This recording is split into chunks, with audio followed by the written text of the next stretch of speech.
Due to strong language, viewer discretion is advised. Today on Dr. Phil, Mom's gone mad. You lost everything waiting for some guy to come back in your life? Yes. You have children. What are you thinking? From 9-year affairs. This married man has kept you a secret. He's my best friend. He's not your best friend. He is playing you like a sucker. To parenting nightmares. You cuss like a truck driver and you learn to be angry, fight, steal. I didn't learn any of that until I came back here.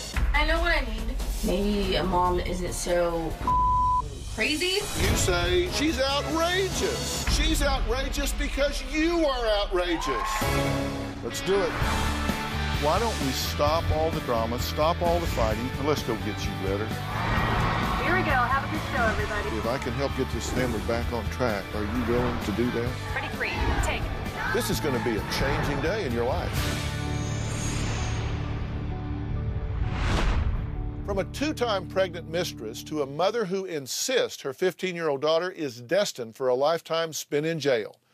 Today's guest wrote to me desperate for help because their own behavior or that of someone they care about has become reckless and out of control.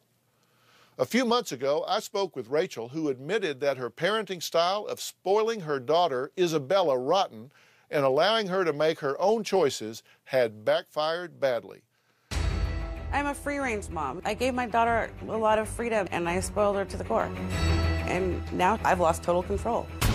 When I'm getting sick and tired of being spoken to like that.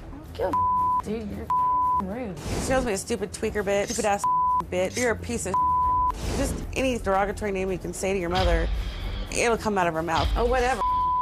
Whatever. Excuse me? Yeah, you heard me. My child is just hideous. Isabella's been hospitalized 3 times for overdosing. And it wasn't just one drug. It was a menagerie of drugs. Ecstasy, marijuana, alcohol, Klonopin, methamphetamine. She's run away at least 12 times. She's been arrested 4 or 5 times, physical violence to fighting and petty theft. That's where most of my money goes, is paying restitution to the people she steals from. She hangs out with runaways. She told me she was going out to her dad's, but instead she got out of here with my bank card and with a $650 child support check and housed these boys for a few days, fed them, bought them clothes. People are scared of Isabella, including me. She's brutal. Isabella gave my sister a black eye. She's always carried a knife, and she's always talking about sticking bitches. She's always talking about, I'm gonna beat that bitch's ass. I'm gonna smash her. I need a serious intervention with my daughter. She either needs to be scared straight, or something really major needs to slap her in the face and wake her up, because if it doesn't, I'm gonna lose her. So wrapped up in your own little world. Okay, how did it get in this condition? Why do you need someone else to come in and fix your daughter? Because obviously I didn't do anything right. I mean, I thought by giving her, when she was doing the right thing, giving her the freedom to make her choices, and when she was making good choices, I didn't have to discipline her. And then, you know, a few things happened in my life, and I got kind of squirrely. Well, I didn't live in the same home with her. I was chasing drugs, and I was chasing to numb the feelings and the pain I had about things that have happened in my life that I never dealt with. I was busy trying to cover them up and forget about them, and in the process, I forgot about my daughter. So you were doing drugs? Yeah. What were you doing? I was doing methamphetamines. How long? About 3 years. 3 years. Who was raising your daughter in this time period? Well, I mean, she was with me, she was with my parents, she was with her father, and she was on a horse ranch. But you get that you made a choice, and your daughter came in last. Yeah, I get that. Are you clean and sober today? Today, yes. Well, by today, I mean in this current time frame, not this morning. Well, in the last 24 hours, I haven't done any drugs. Yeah. How about the last 48 hours? 48 hours, no. Okay, do you really want to spend your time playing cat and mouse with me? No, I don't. Well, then answer my question. I did. In the last 48 hours, No, come on. Answer my 48 question hours? or we're done here. Okay, I smoked marijuana in the last 48 Okay, hours. don't me, I'm not lady, or we're thinking out of about here. that. Listen, don't play games with me or we're out of here. I'm not going to mess around with you. You know what I'm asking 48 you. hours since like. Are you that concrete? Do you really think that I mean that I'm talking about 48 hours? I ask you, are you currently at this point in your life free of drugs and alcohol? No, I'm not. Okay, then answer that. You know pain. what I'm asking you. I know, but I'm not free of pain. How can Okay, I didn't ask you if you were free of pain. I asked you if you were free of drugs. Well, no, because I use Okay, them then to don't numb say it. yes. Why are you telling me yes when the answer is no? Because it's embarrassing to admit that I'm a failure. That's what it is. Well, then be embarrassed. If you want to talk to me, you need to tell me the truth. Don't waste my time. I'm not trying to I got waste your 10,000 letters stacked up on a desk over there that people want to get real with me. You come in here, I'm here. and okay, then talk to me straight. So are we here to figure out why she's the way she is or just what to do about it? What to do about it, and I don't understand. I mean, I thought that even though she wasn't with me and I was providing a safe and concrete and loving home and a productive You weren't providing place, squats. You were out doing drugs. I was paying for it. So I thought I was providing it. I had her in a ranch doing what she loved, and I thought it was good, and I was trying to get myself right. You cannot abdicate your role as a mother. Your role to guide her and nurture her and listen to her and be bonded with her and take care of that. So I'm trying to let's get our values straight here, because if that's what you think, then I need to adjust that thinking, because that's wrong thinking. Well, rich people send their kids to boarding school all the time. And so in my mind, I thought, well, it's no different than that. In your meth-infected mind. Yeah. I mean, now I see the error of my ways, but at the time, I thought I was doing the right thing. But now what do you think? Now I think that those 3 years, I did more damage than I did good to anything in my life. Yeah. I mean, we just have to be honest. We got to call a spade here. You abandoned your daughter and you dumped her wherever you could, and you paid some money and hoped people would cover her while you were gone. Yeah. Right? I mean, that's the bottom line. So what we have is a 12, 13, 14-year-old girl who is extremely angry for very justifiable reasons, who is behaving in some really unusual ways. I mean, some very self-destructive ways, right? Oh, extremely. She never had any bedtime. She never had any chores. You waited on her hand and foot because you were parenting out of guilt. Mm-hmm. You felt like a servant. You said if she needed a glass of water, I went and got it for her. Why not? She was my only kid. Yeah, why not? Because that's not what you do with children. You never checked up on her. You never checked who she was talking to on the phone. You never checked who she was engaged with on the internet. You just didn't check, right? You didn't follow through on anything. You give her anything she wanted. You'd sell stuff. You'd do whatever you had to get her what she wanted. Mm-hmm. Why? Because I wanted her to be happy and I wanted her to know I loved her. But you were parenting out of guilt. That's why you do everything in the world you can for her, because trying to make up for the things you didn't do. Exactly. And I understand that. It's not healthy, but I understand how the pendulum swings and you do that. Mm-hmm. I mean, Isabella is very candid about how she feels about her mother and her parenting style. Let's hear from Isabella on this tape here. My mom pisses me off. She deserves what she gets. Whatever, dude. Off. My mom thinks I'm out of control. Off. Excuse me? Yeah, you heard me. I don't think I need to follow her rules at all. I've always been an angry child. No, you haven't. When was I once happy? I've called my mom a bitch, a whore, slut, told her off. So wrapped up in your own little world, you never listen to me. My mom was trying to wake me up for school one morning. I just sat up and just clocked her in the face. If you're gonna stay home from school, you're gonna do something constructive. You're not gonna just sit here and look around all day. You're really gonna down more. I constantly fight with my mom and anyone else that disrespects me.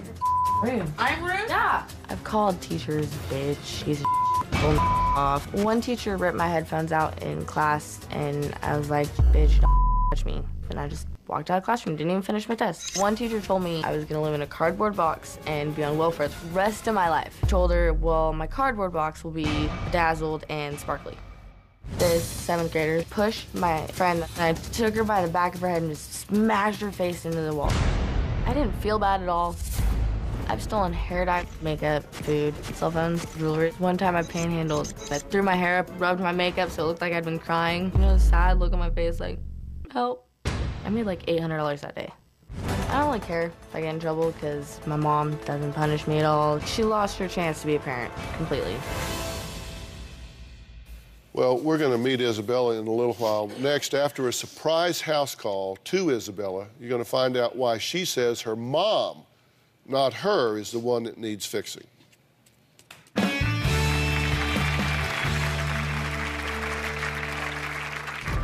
Rachel is a free-range parent whose 15-year-old daughter, Isabella, is out of control. I'm awake, dude. Get dude. Now you can deal with this. Morning. I know what I need. Maybe a mom isn't so crazy.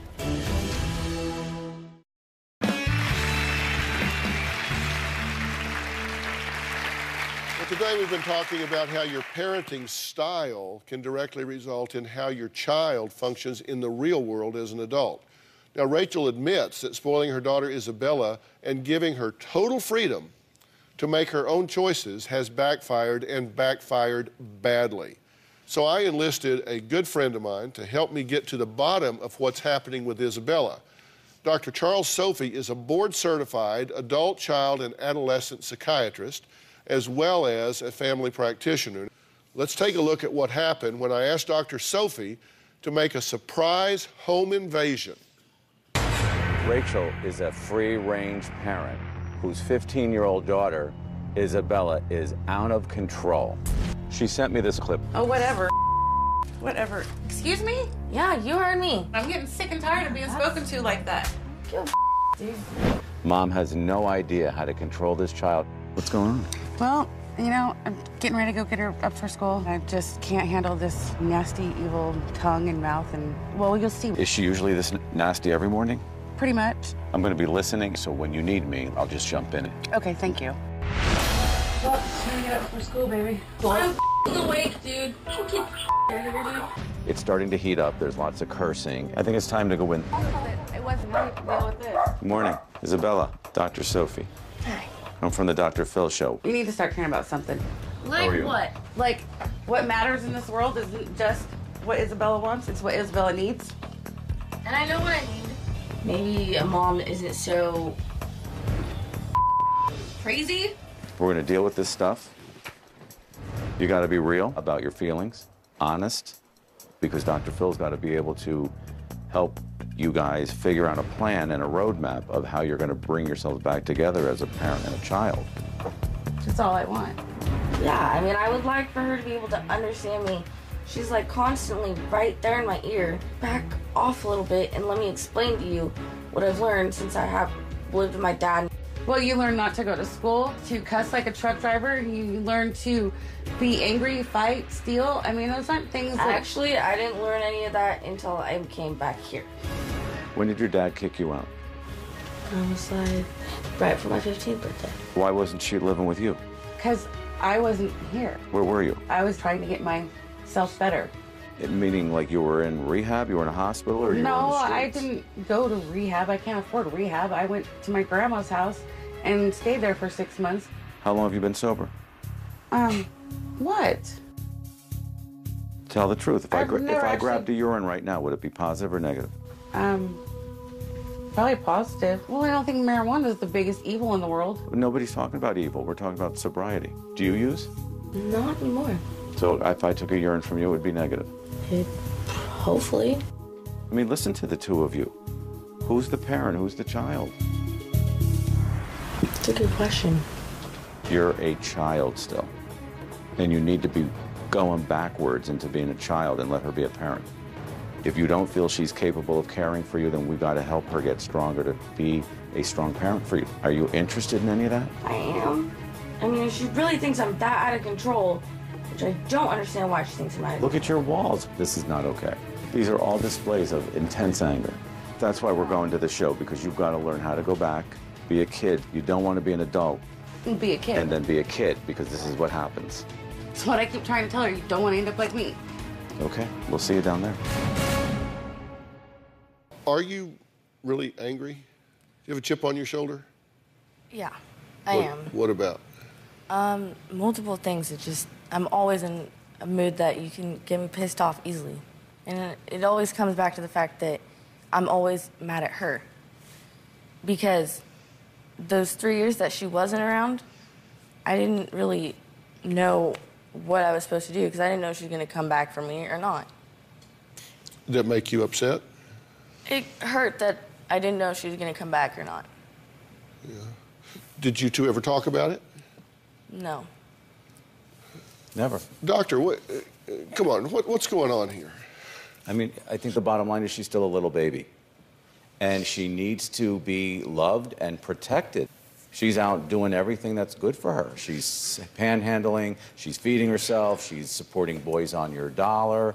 But the bottom line is she's a kid. She shouldn't be doing those things. They're good strengths used in the wrong way. Have you gotten in trouble with the law? Yes, I have. What for? Stealing and fighting. Stealing and fighting? How about reckless endangerment for arson? That, yeah, but I wasn't, like, arrested for it. I just got talked to. Just got a good talking to for arson? Yeah, they just gave me a warning and said if I was seen on the property again that I'd be escorted off. Yeah. Yeah, she was cited. I had to pay a fine later on, and okay, yeah, you've been hospitalized. It's on your record. You've been hospitalized 3 times for overdose. Yes. Ecstasy, pills, marijuana, alcohol. Do you think you're making wise decisions? I mean, you've OD'd 3 times. You've been in trouble with the law 3 or 4 times, and you're only 15. What do you think's going to happen in the future? I'm honestly scared that if I don't... Like, I've realized that I've messed up and I need to change. And I have tried to. And something will happen, and I'll just go off and go crazy for a minute because I get pissed off or get in a fight with her. Yeah. And I know that if I don't change completely, I'm probably going to end up in prison when I'm older, honestly. So what needs to happen here, doctor? Well, what needs to happen is she needs to decide if she's going to be a parent or not. And then if she doesn't have the skills, we'll give them to her, get her the help she needs to heal herself, feel important so she can raise her daughter and get her daughter under control. And that's the bottom line. And When then I came back a year ago, I came back to the house, and even though I didn't want to be in the house because of the crap I have to put up with, I came back because I loved her. Yeah, but you know what, and I wanted yesterday- to be with her, and I wanted to do the right thing by her. when I walked into that bedroom, the first thing I asked her was, what's the problem? She said the whole thing in one sentence. You are not consistent with her. She doesn't allow me to be. She's so mean and so hateful. Child. She'll leave, and she'll just take off. And Now, but all leading up to all of this, your consistency, your no's don't mean no's, your yeses don't mean yeses. Things move all the time based on your needs. I got a problem with this whole paradigm. I've said it before. I guess I'll say it again until it stops happening. Parents bring their children to mental health professionals. They drag them up there and say, fix them and call me when you're done. And they talk about the kids like they have nothing to do with how they got where they are. This child was born, didn't ask to be born, but was born. And from the moment she was born, you and others have been writing on the slate of who she is. You have written on her. You have put experiences on her. You have taught her things.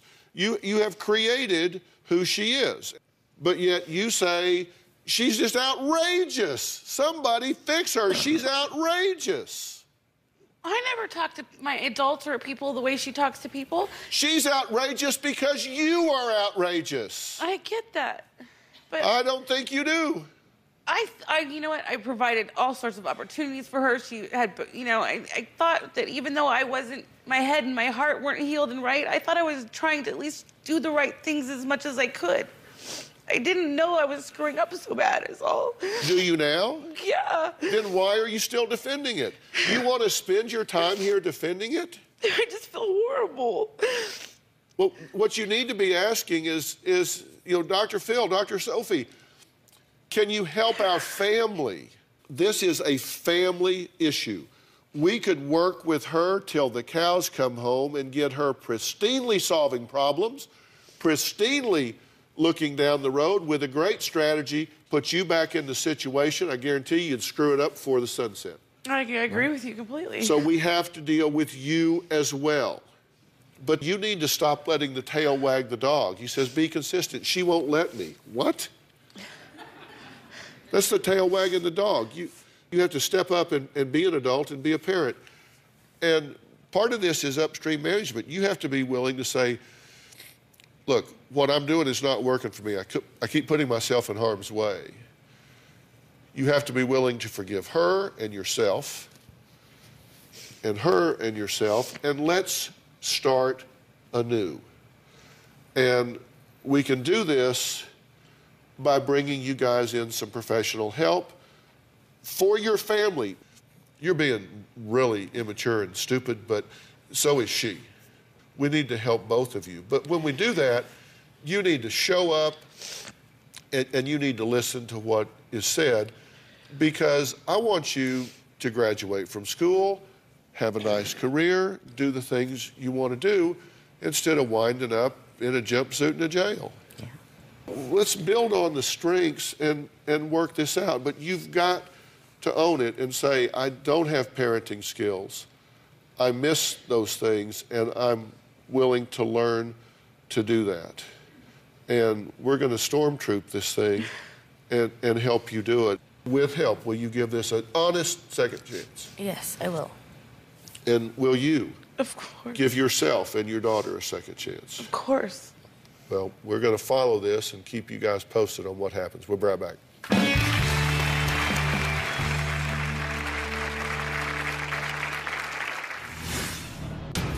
Dear Dr. Phil, I'm writing you about my sister Crystal. She is destroying herself over a man. She is obsessed. They're not even together. She is jobless and almost homeless because she's consumed with winning back his love. I want my sister back.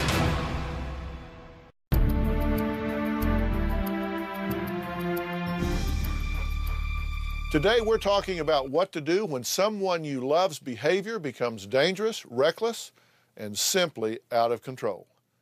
Now, earlier this year, I spoke with Hallie, who says her sister Crystal is so consumed with thoughts of her ex-boyfriend, who, by the way, isn't even interested in getting back together, that she's put her whole life on hold. She's even been accused of neglecting her children. Dear Dr. Phil, I'm writing you about my sister Crystal. She is destroying herself over a man. She is obsessed. Recently, Crystal has let a man define her. She's addicted to wanting someone to love her, but she doesn't love herself at all. Crystal's current man has left her, so she spends most of her time begging him to come back to her. They're not even together. They broke up. She is jobless and almost homeless because she's consumed with winning back his love. The tragic part of this is that Crystal has 5 and 6-year-old daughters at home, and they are not getting the mother they should. Crystal's obsession with her boyfriend is her main priority. Her girls come second. Crystal knows what she is doing is wrong, but loneliness and her lack of self-respect and confidence are destroying her. I want my sister back. I want her to be a good mother again. I know there is hope for Crystal. Can you please help her, Dr. Phil? Sincerely, Hallie. Is she right? Is your life on hold? Yes. Are you about to lose your house? Yes. Have you lost your job? Have you lost everything sitting around waiting for some guy to come back in your life? Let's be honest. Yes. What are you doing? What is she doing? Waiting for a fairy tale. You check your phone 24 hours a day. Yes. You text all the time. Yes. He says he loves you but won't commit. You get up during the night and check, right? I sleep with my phone, yeah. So you can check to see if you get a text or something? Yes. Are you neglecting your children? To a certain extent, yes. To a certain extent? Yes. To do what? What are you doing instead of paying attention to your kids? Thinking about this man. I still take them to school and I do the things that I'm supposed to do. I do their homework and read with them and tuck them in at night. I do the bathing, you know. We'll go swimming or go to the park, but in the back of my mind I am still thinking or wondering. I'll watch Cars to see if I see a certain car and I'm always checking my phone. Yeah. You've lost your job over this. You can't work because you're obsessed with this. You say she's got $5 to her name? If that. If that? Are you dead broke? Yes. You getting evicted this week? Yes. Over this guy? Over my choice to come back for a chance with him, yes. You have children. What are you thinking? What do you say to your children? I'm going back here and hoping this guy will hook up with me again. And I'm sorry, we're going to be on the street, but I'm just hoping I can hook up with this guy. I thought moving to Florida, I would have a new start, and I still am the same place I was when I came to Florida. So you're telling me it's a good decision? No, not at all. You're losing your house. You and your kids are going to be on the street. You're dead broke, but you're waiting on this guy. It sounds bad, I guess, when you say it out loud, but somehow in my mind I rationalize, or maybe the good text that I get to say I love you somehow makes me not think about it. Well, you know, that's like somebody that says, hey, I want to quit my job and write the great American novel. Well, that's fine if you're independently wealthy and you have no children. But if you aren't and you do, sorry, you need a new plan. You are not independently wealthy. You do have children, so you can't go chasing after some guy. And neglect, I'm sorry, is crime. She doesn't see it that way, though. Well, is there any other way to see it? I agree, but she reasons with it. All right, we're going to take a break. When I come back, I'm going to tell Crystal what her ex-boyfriend said to us about this relationship. Yeah, I found him.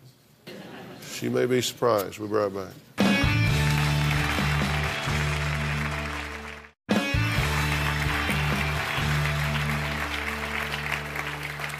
Crystal says she waits by her phone all day and all night for her ex-boyfriend to call her. She says she's neglecting her two youngest children, who are 5 and 6 years old, because of her obsession for this man. Well, we contacted Crystal's ex-boyfriend. He told us that, you know, he just really didn't have time for her or this relationship. Period. End of discussion. Move on. And that was it. And I guess it's me that is stuck. He, you know. You think? He still texts her today. I don't care. Come on, don't. Are you kidding me? Yeah, I know. Are you want to make an excuse for her? No, I'm saying he's still texting her. When he says that. And your point is? He doesn't want anything. He doesn't have time for her. That's a lie. Your point is? It's just that he's dangling over her. And your point is? It plays with her emotions. And your point is? That's why I want her to get help. My God, are you kidding me? Right. I just wish it was that simple. I really do. That's what I want, it to be that simple. Wow. I don't care if he has a pup tent in her yard. You have children.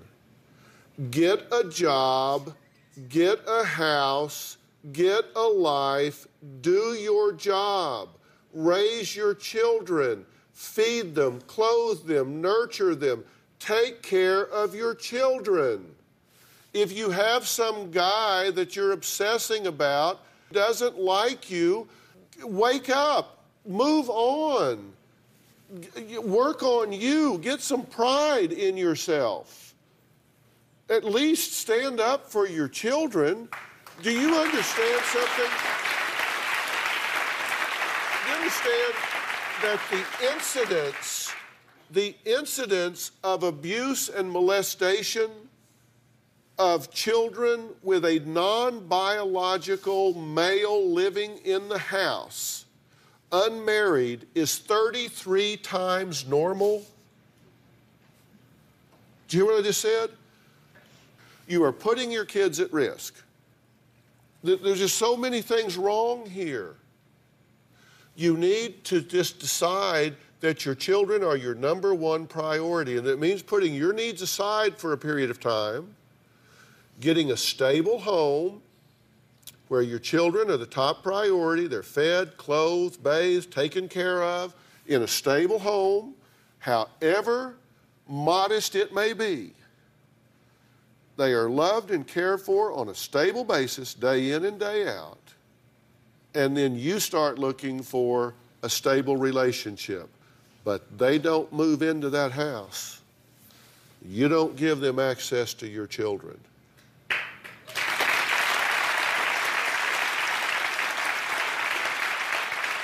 And let's face it, you got a history of picking some losers, right?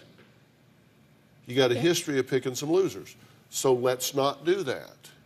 And you need some help and some guidance with this, do you not?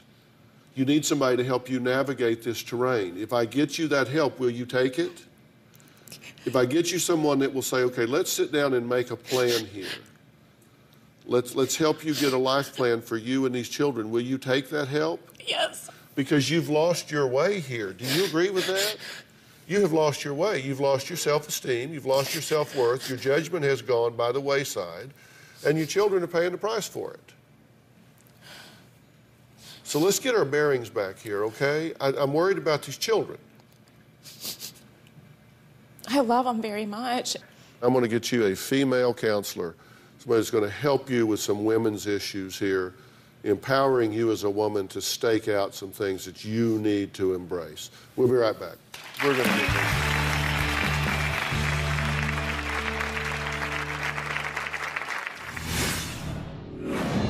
I've been having an affair for 9 years with a married man. When I got pregnant, he offered me $20,000 to have an abortion. I feel like I'm in a nightmare that I never wake up from.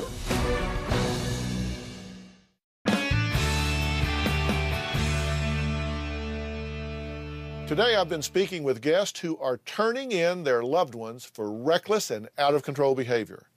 My next guest, Elise, says she's the one who has become reckless because she has been dating a married man for 9 years. But that's not all.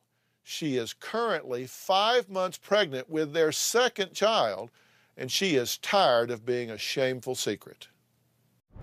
I've been having an affair for 9 years with a married man. We have a 3-year-old son, and I'm currently 5 months pregnant with his child. He's my best friend. We've had a very close, loving relationship, except for the lies and the betrayal.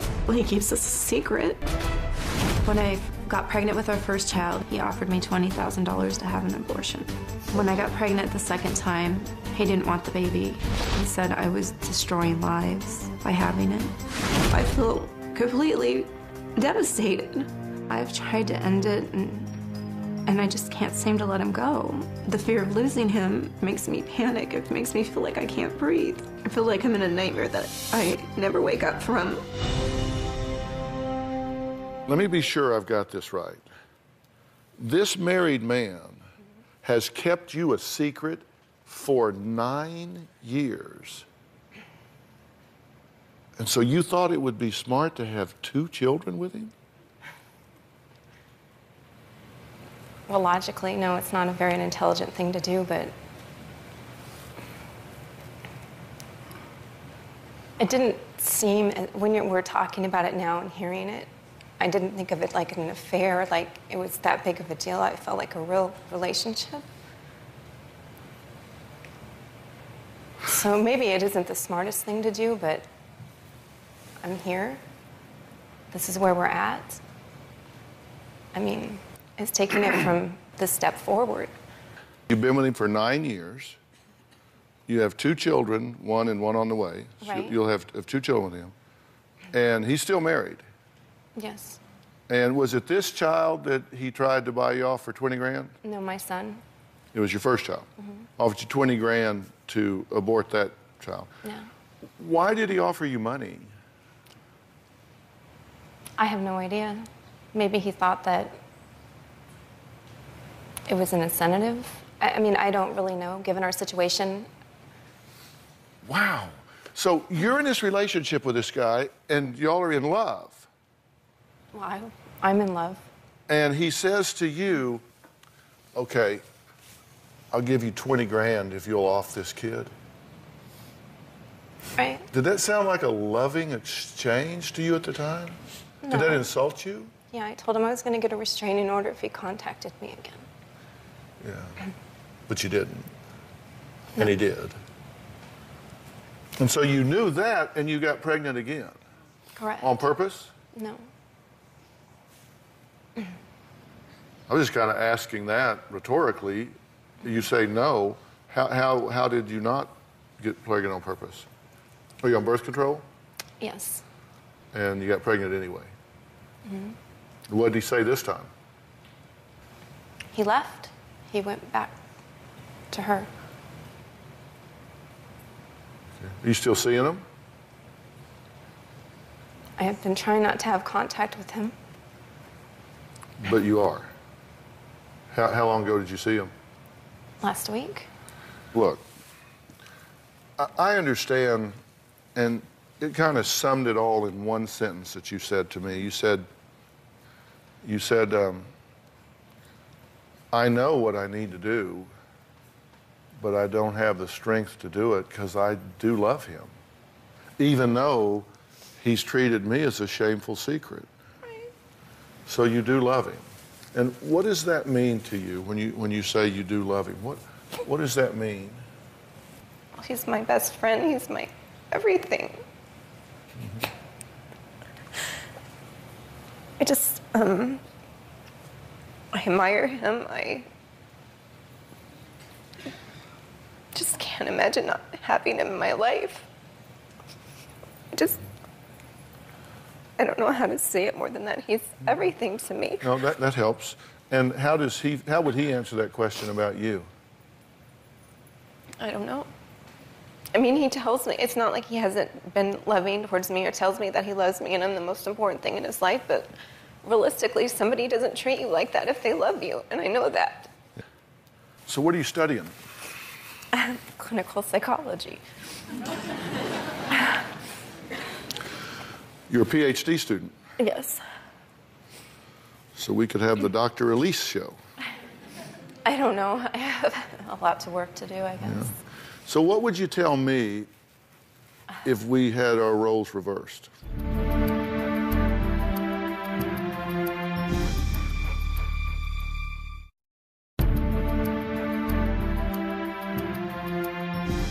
So what would you tell me if we had our roles reversed? I would tell you to, one, you've isolated yourself and you need to get support because that's a big thing, and that you need to cut off contact with him. I would try to help you understand why you feel that you're not worth more. Mm-hmm. But more than, I don't know what other... Would I hear you? No, and that's why I would give you homework assignments to try to work on that. Yeah.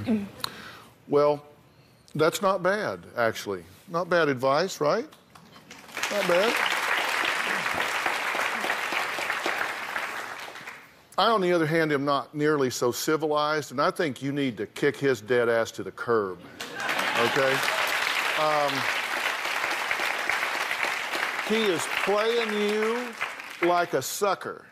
And I'll tell you, he may like you, he may even love you in the moment, but he doesn't respect you. He has to drive away thinking, I cannot believe she bought that, but whatever. I mean, come on. And you say he's your best friend? He's not your best friend. Best friends don't make best friends feel bad about who they are. Best friends don't tell best friends that they are ashamed to be associated with them. Best friends don't put people's lives on hold. He has stolen 9 years of your life, and the clock is tick, tick, ticking. And he's going on with his life, and you're sitting over there taking care of his babies. And while you're in there, you're not developing other relationships, you're not growing socially and emotionally, you're not doing any of the things that involve your evolution. Best friends don't allow that to happen in best friends' lives. Best friends would say, because I love you, I will leave you alone. Best friends would say, you deserve better than me. And if I don't have the wherewithal to give you what you deserve, then you should kick me to the curb and go get somebody else. That's what a best friend would do. So let's stop that myth. You're in love with who you wish he was. I'm not saying you need to hate this guy, but you need to recognize that you've become in love with a hologram, a fiction, a very selective part of who you think he is. We teach people how to treat us. And you've taught him to treat you as a dirty little secret. It's true. And what you need to do is teach him to see you in his rearview mirror. That's what you need to do. And it will be tough at first. It really will be. It'll be tough at first, but you'll get through it. You will. You will get through it. And you will find somebody that will let you love all of them and will love all of you. And you will look back at it and say, what the hell was I thinking? Will you think about that? All right, we'll be right back.